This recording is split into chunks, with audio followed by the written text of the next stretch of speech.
எல்லாருக்கும் தீபாவளிய நோன்பு நல்வாழ்த்துக்கள்ங்க. தீபாவளினாலே நோம்புனாலே அதிரசம். அதிரசம் இல்லாத வீடே இருக்காதுல்லங்க. கொஞ்சம் அதிரசமாவது நம்ம வீட்டில் சுடுவோம். அதுவும் வந்து அதிரசம் பாகு எடுக்கிறதுக்கு எல்லாருமே திணறுவோம்லங்க. எனக்கு கூட அதெல்லாம் தெரியாதுங்க. எங்கள் மாமியார் தாங்க இத்தனை வருஷம் செய்கிறாங்க. அம்மா வீட்டில் அம்மா, எங்கள் மாமா, அக்கா செய்வாங்க. இந்த இரும்பு கடாய் பார்த்திங்களா, எங்கள் மாமியாருக்கு அவங்க அம்மா கொடுத்ததாங்க முதல் தீபாவளிக்கு. நோன்பு சட்டியும் இந்த இரும்பு கடாயும் இதில் தான் இப்போ வரைக்கும் செய்கிறாங்க.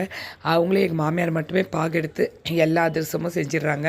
இங்கே பார்த்தீங்களா, இந்த எண்ணெய் வரத்துக்காக அந்த பாகு மாவே எடுத்து கொஞ்சம் ஒத்தி எடுக்கிறாங்க. இந்த டிப்ஸ் எல்லாம் இந்த வருஷம் தான் எங்கள் மாமியார் பக்கத்துலேருந்து நான் பார்த்தேன். ஏன்னா வருஷம் அம்மா வீட்டில் இருப்பேன். நோன்பு அன்றைக்கி தான் மத்தியானம் கிளம்பி வருவேன். அங்கே நோன்பு முடிச்சுட்டு எங்கள் மாமியாரும் நல்லபடியாக நீ என்ஜாய் பண்ணிட்டு வான்னு தான் சொல்லுவாங்க. பூஜை பாத்திரம்லாம் மூத்தரம் தேய்ச்சி வச்சுட்டாங்க. 2 மருமக இருக்கும். ஆனால் 2 பேரையும் எங்கள் மாமியார் நோன்புக்கு வேலை வாங்கவே மாட்டாங்க. எப்பயுமே அவங்களே செய்வாங்க. அடுத்தது மிளகு வடை போட ஆரம்பிச்சிட்டாங்க. அதுவும் சூப்பராக போடுவாங்கங்க. இது முடிச்சுட்டு இனிப்பு பணியாரம். நோன்பு நல்லபடியாக கும்பிடலாம்.